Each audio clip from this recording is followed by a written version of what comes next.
Di zaman dahulu kala, di sebuah desa terpencil di wilayah Kalimantan, hiduplah seorang ibu yang tinggal bersama seorang putrinya yang bernama Darmi. Mereka hanya tinggal berdua saja sejak kepergian suaminya karena sakit. Darmi adalah seorang gadis cantik, ia memiliki wajah yang memikat. Setiap kali dia tampil di depan orang, dia selalu berdandan dengan riasan yang sempurna dan memakai pakaian yang indah. Namun, kecantikannya itu hanya sebatas kulit saja. Sifatnya, bagaimanapun, jauh dari kata cantik. Darmi adalah seorang gadis pemalas dan manja. Sebagian besar hari-harinya, Darmi hanya bermalas-malasan di rumah, tidak pernah sekalipun membantu ibunya.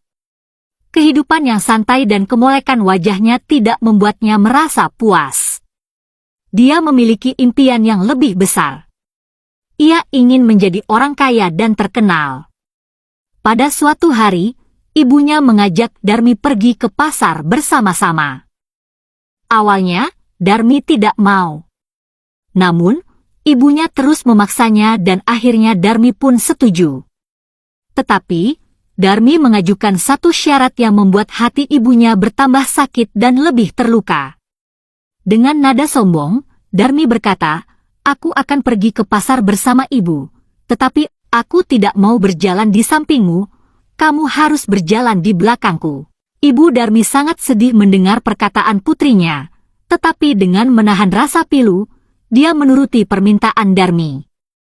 Kedua wanita itu berangkat ke pasar, tetapi perbedaan mereka sangat mencolok. Darmi terlihat luar biasa dengan gaun indahnya, sementara ibunya mengenakan pakaian sederhana yang membuatnya terlihat lebih tua. Saat mereka sedang berada di pasar, orang-orang yang melihat Darmi yang cantik itu sering menyapanya dan bertanya tentang wanita tua di belakangnya. Dengan sombong, Darmi menjawab bahwa wanita tua itu adalah pembantunya. Ibu Darmi, seiring waktu, semakin terluka oleh perlakuan putrinya. Perasaannya tercampakkan dan hatinya dipenuhi penghinaan. Akhirnya ibu Darmi tidak bisa menahan lagi, dia menegur putrinya dengan penuh keberanian, lalu ia berkata, "Darmi, bagaimana mungkin kamu bisa terus-menerus mengatakan kepada orang-orang bahwa aku bukan ibumu?" Namun, reaksi Darmi tidak mencerminkan penyesalan. Sebaliknya, dia mengeluarkan kata-kata yang tidak pantas pada ibunya. "Ibu, aku harus melakukannya karena aku tidak ingin ditertawakan. Jika mereka tahu bahwa kamu adalah ibuku, tentu mereka akan menertawai aku. Kita ini terlihat sangat berbeda, ibu," kata Darmi. Perasaan ibu Darmi hancur berkeping-keping.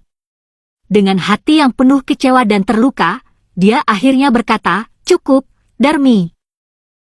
Kamu telah menyakiti aku begitu dalam sehingga aku tidak tahan lagi. Terlepas dari siapa dan apa aku ini, kamu harus menghormati aku sebagai ibumu."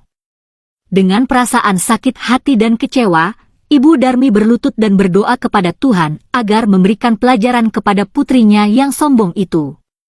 Dia memohon agar Darmi bertobat atas perbuatannya. Tuhan mendengarkan doa ibu Darmi dan segera mengabulkannya.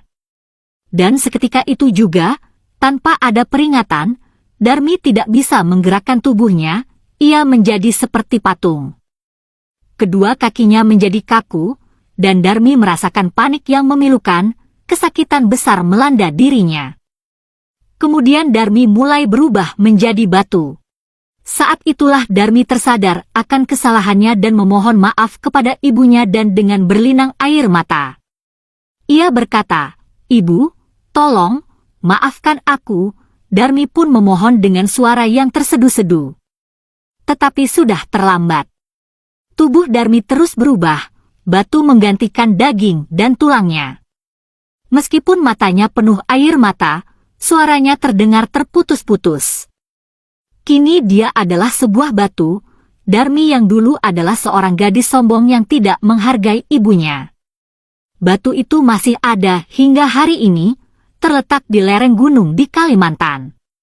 Mata batu itu tetap meneteskan air mata yang tak pernah berhenti, sebagai simbol penghormatan kepada seorang ibu yang pernah dihinanya.